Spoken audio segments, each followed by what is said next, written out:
Thank you. It is an honour and a pleasure to be here today. Now, I just have to work this out. I'd like to acknowledge the sovereign owners on all the lands on which we're meeting on today and pay my respects to other First Nations peoples in the room today. Acknowledge your ancestors, your lands, waters and skies. Acknowledge beautiful chairperson Nicole Turner of IAHA, CEO of IAHA Donna Murray and other IAHA board directors, and I see a few in the crowd here today. I'd also acknowledge the dignitaries that might be still in the room today. Look, the theme for this year's conference is Past, Present, Future, Transforming Allied Health. And what better way to talk about workplace wellbeing with so many people from so many diverse backgrounds and diverse knowledge areas.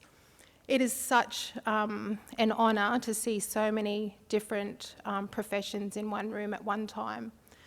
I always like to show the map of Australia because it shows the different countries and the different nations that are here today, but also, again, the diversity in the professions.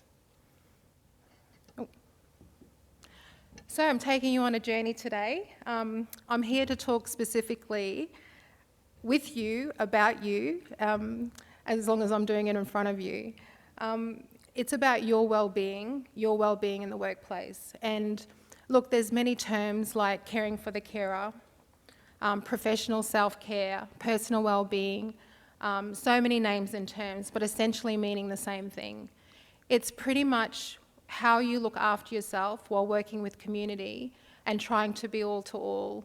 Because a lot of us that are in the room today are here not for, to build bank accounts and empires. It's about giving back to community. It's also how you look after your fellow work family, so who's in your team, and also how you as an employer or manager support your staff. It's also about how organisations resource and appreciate the importance of wellbeing for the staff as well as supporting community and your stakeholders. So yes, this is a true passion of mine and of many others. I see Dr. Clinton Schultz at the back. There's other health professionals in the area that have worked towards workplace wellbeing. So over the next 25 minutes or so, I'd like to touch on the mental health impact of the pandemic, workplace wellbeing, and the power of allied health Indigenous knowledges that can progress workplace wellbeing, and what we can all do as individuals, family members or team members and organisations. So please stay with me. Look, there were concerns pre-pandemic. Workplace wellbeing was already, you would say, in difficulty or jeopardy, in some places non-existent. We actually were there to serve community or serve stakeholders.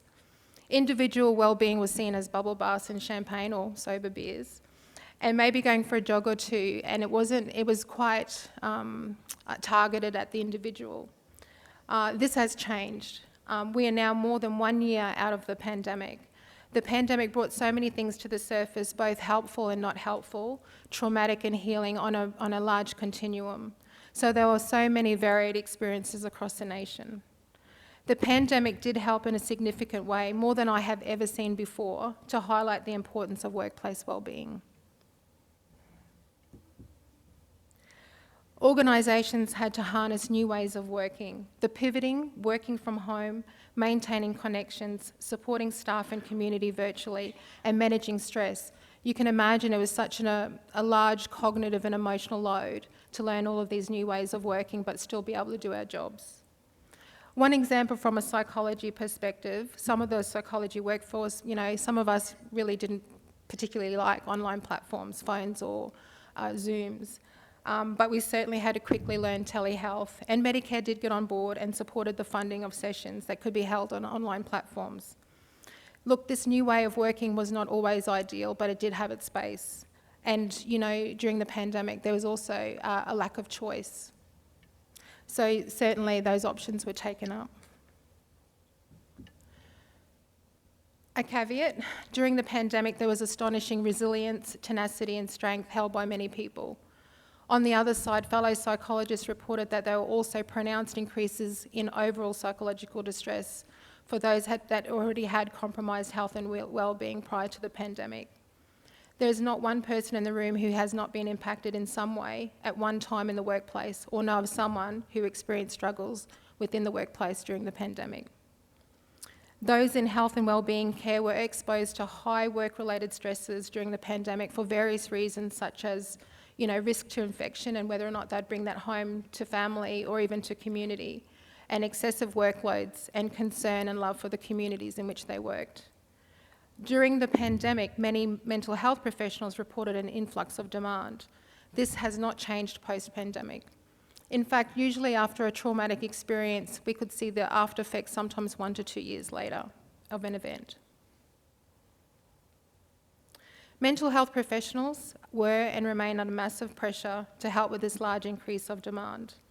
And when I talk about health professionals that work under the SUB banner, I'm talking about OTs, occupational therapists, social workers, our aunties, our uncles, our traditional healers, our doctors, our nurses, so anyone that works in the health and wellbeing space, and more.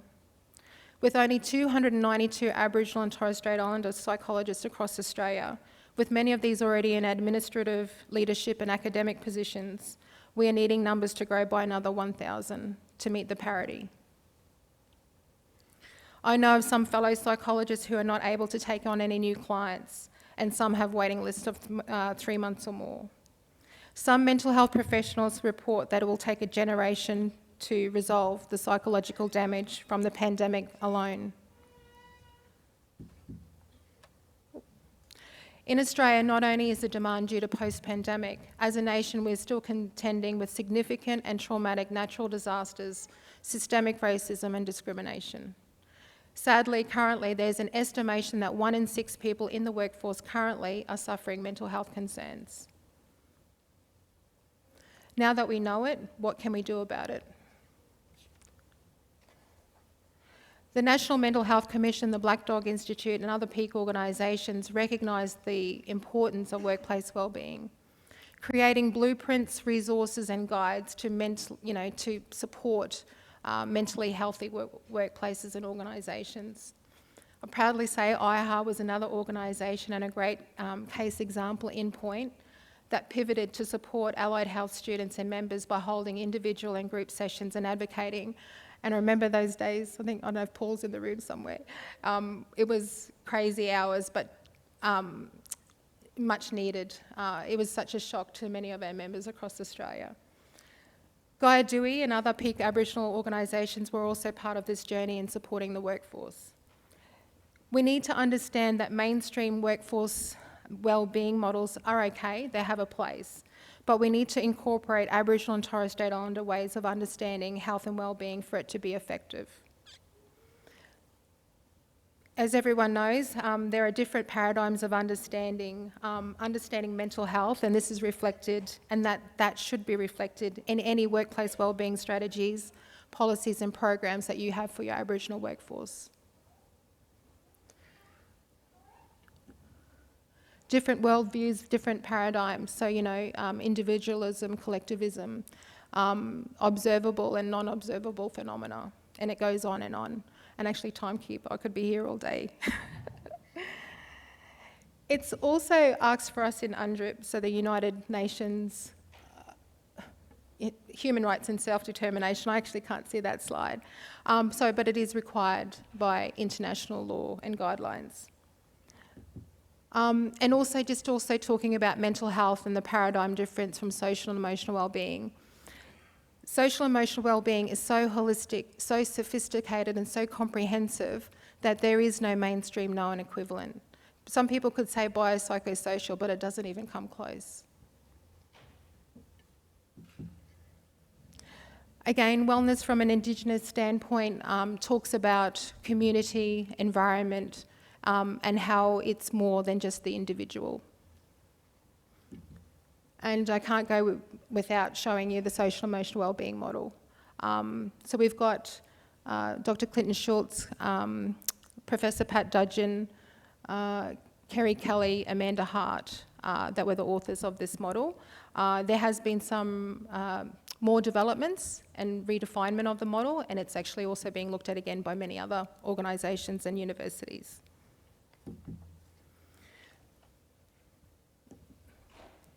Supporting workplace wellbeing isn't easy or a temporary fix. As I alluded to earlier, we might see some of the effects just from the pandemic alone 1 to 2 years after an event.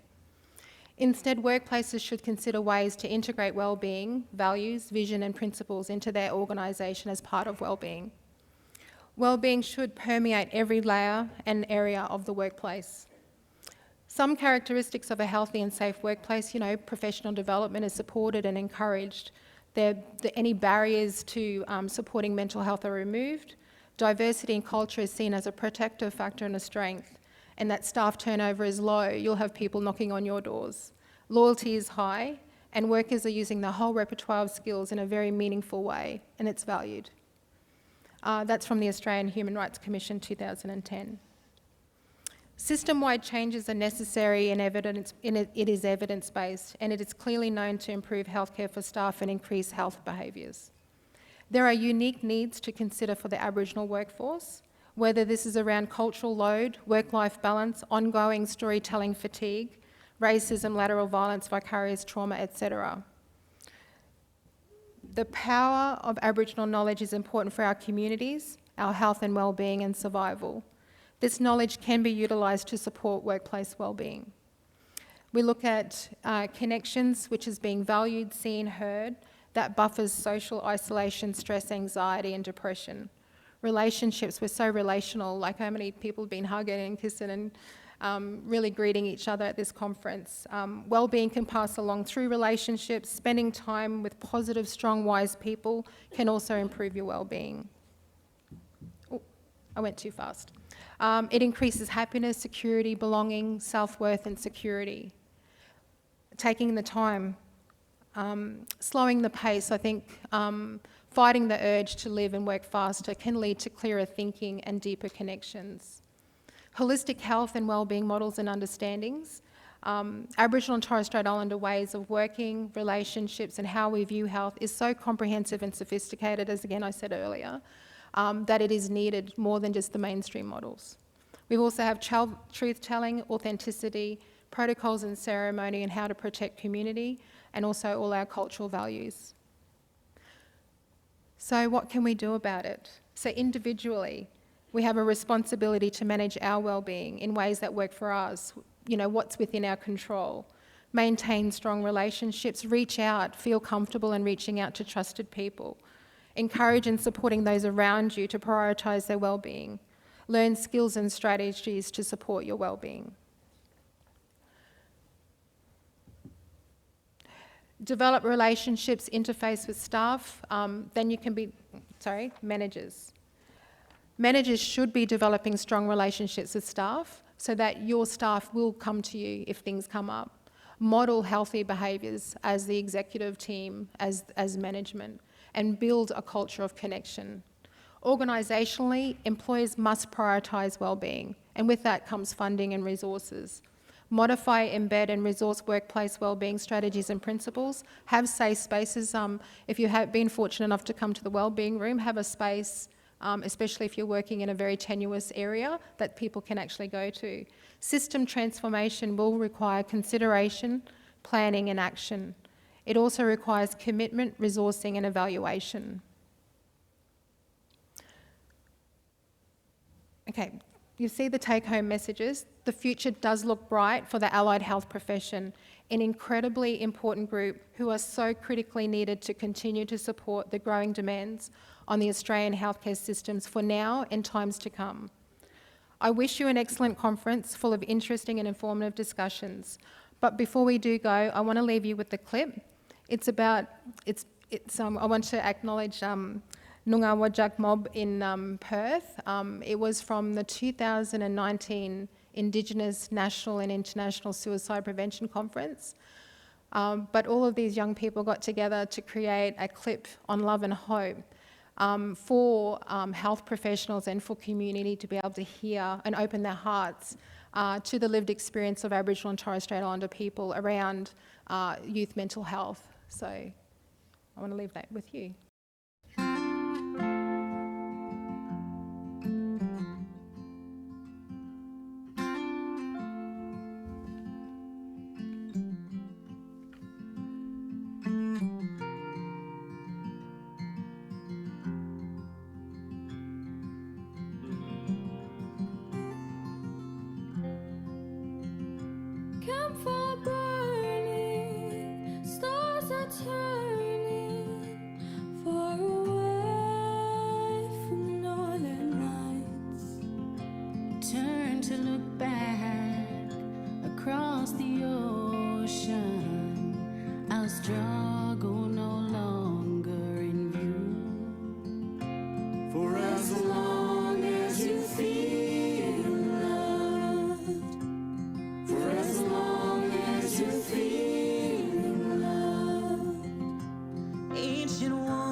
it's taking me back home.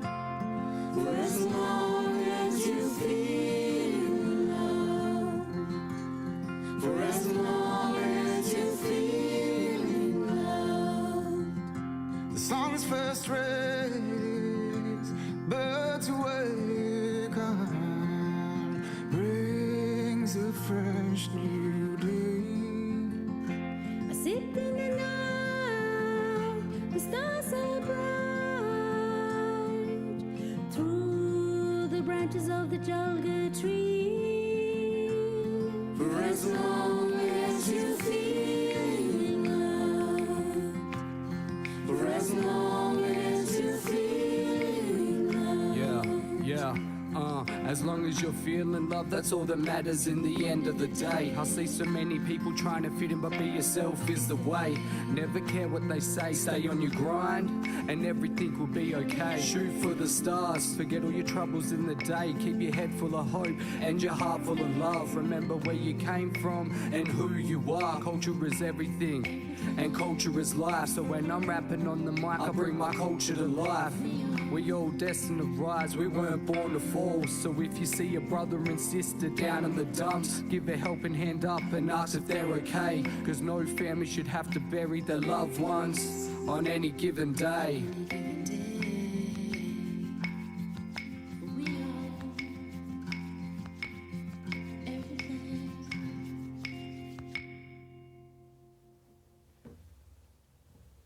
Thank you.